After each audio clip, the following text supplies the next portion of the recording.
আসসালামু আলাইকুম এভরিওয়ান। আমি নবেরা রাম্মি। নবেরাকে নিয়ে আজকে যাবো এক জায়গায়। একটা দাওয়াত ছিল, সেই দাওয়াত থেকে আমরা আবার আরেক জায়গায় যাব। এই তো আমরা আমাদের সেই রকেটে চড়লাম, রকেটে করে যাইতেছি। রকেটে যাওয়ার পরে সেই আমাদের রকেট থামলো। থামার পর থামলো কোথায়? সেটা সে থামলো মঙ্গল গ্রহে। সেই মঙ্গল গ্রহে এতটাই কুখ্যাত ছিল যে আমাদের বিখ্যাত মনে বারবার ছুঁয়ে দেয়। আমরা বারবার চলে যাই সেই বিখ্যাত জায়গার সেই কুখ্যাত স্থানটাতে। তো এখানে যাওয়ার পর আমরা সকলে হাঁটতেছি লাইনভাবে। তো 4-200 মানে সাদা বাইরে থেকে মানে সাদা কালো টিভির মধ্যে দেখা যাইতেছে, এত সুন্দর। পরে দেখলাম এখানে এই কিছু ফুলটা এত সুন্দর ফুল গাছ, এখানে আর ভাই ফুল গাছ কিনে টাকা দিয়ে লাগাইতে হয়, এখানে এমনি এমনি গাছ হয়ে থাকে। তা আমাদের মুন্নি ম্যাডাম এটা আবার পর্যবেক্ষণ করতেছে। তো এই ফুল গাছটা দেখলাম, এটা আমি ছোটোবেলা নানুর বাসায় দেখছিলাম। তো এই যে এখানে এখন আবার দেখলাম, খুবই সুন্দর ফুলটা। তো আমরা আবার যখন হাঁটতেছি এই যে দেখতেছি কাশফুল, এতটাই কাশফুল এখানে ভাই। এই কাশফুল দেখার জন্য মানুষ নাকি আফতাবনগর হইতে বড় ভাইরাল জায়গায় চলে যায়।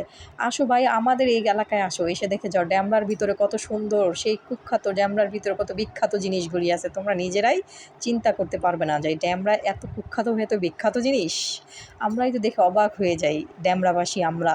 তো আমরা আমাদের লাইন সিরিয়াল অনুযায়ী যাইতেছি। এই যে আমাদের লাইন সিরিয়াল অনুযায়ী ছোটো আপুরা যাচ্ছে, আর আমাদের জান্নাত ছোটো বেবি, ছোটো আপু, সে তো পর্যবেক্ষণ করতেছে কীভাবে কী হইতেছে। তা আমার মেয়ে তো সে খুবই খুশি, কারণ সার এই ছোট্ট জীবনে এই প্রথম আসলো। তা আমি আবার এখানে একটু শ্যুট করতেছি। শ্যুট করার পিছে ভাই দেখলাম গরু। হ্যাঁ, এ কী শ্যুটের ভিতরে আবার কখন গরু চলে আসলো। তো গরুকে নিয়েও একটু করলাম, বেচারারও মন চাইতেছে, যতই হেরাই বেচারার যায় না। তা আমিও একটু পর্যবেক্ষণ করতেছি কীভাবে কী করা যায়। তা আমার মেয়ে আবার, আমি বলতেছি যে তুমি সাদা কালো মতো দেখা যাইতেছে, অনেক ড্রেস পরে আসলে ভালোই হতো। কয় আমি সাদা কালো টিভি। ও তার বুঝে না সাদা কালো টিভিটা কি। তো ওর মতো মজা করতেছে, ছোট্ট মানুষ তো, একসময় আমরা এরকম করতাম। খুবই মজা করতেছে, মানে ওর মতো, মানে আমি মনে হয় আমার মেয়েটাকে ওই দিনটা খুবই একটা বিশেষ স্পেশাল দিন ছিল ওর জন্যই। কারণ ও কাশফুল এই জীবনে প্রথম দেখতেছে, খুবই নাচানাচি করতেছে, ও মজা পেয়েছে। তো ও আবার যাইতেছে এখানে। এখানে আবার কিছু বিখ্যাত পিঁপড়ার বস ছিল, সেই পিঁপড়ার বসগুলি আমার মেয়েকে খুবই বিরক্ত করতেছিল। সর্বশেষ আমাদের সেই শাহেদা ম্যাডামের কুখ্যাত আসে সেই বিখ্যাত চা খাইলাম আমরা, মুড়ি ভর্তা, তারপরে একটু কলিজা ঠান্ডা করার মজো। তারপর আবার চলে গেলাম সঙ্গপঙ্গ নিয়ে, এই তো আমাদের সেই কুখ্যাত মামার সেই বিখ্যাত চা খাওয়ার জন্য খানাপিনা জায়গায়।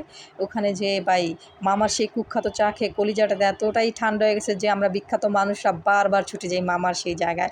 তো এই ফুলটা আবার আমার মেয়ে খুবই যুদ্ধ করে শাহেদা ম্যাডামের কাছ থেকে নিয়ে আসছে। সে নিয়ে আসার পরে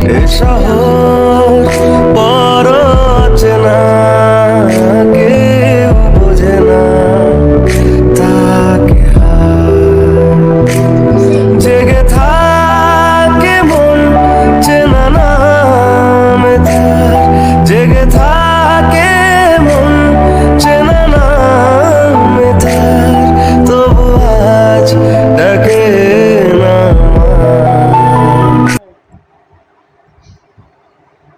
তো আমাদের সেই চিরচেনা জায়গায় আমরা আবার কিছু ফটোশ্যুট করলাম, খুবই সুন্দর জায়গাটায়। তো মনের মতো ধরে রাখার জন্য এই যে আমাদের মানিকজোড়া ভাইজান, আমরা সবাই মিলে খুবই আনন্দ করলাম। তো সবাই ভালো থাকবেন, মন্দও থাকবেন, কারণ ভালো তো সবাই থাকতে পারে না, ভালো মন্দ সকল নিয়ে সবাই ভালো থাকবেন। আশা করি আমিও ভালো থাকবো ইনশাল্লাহ।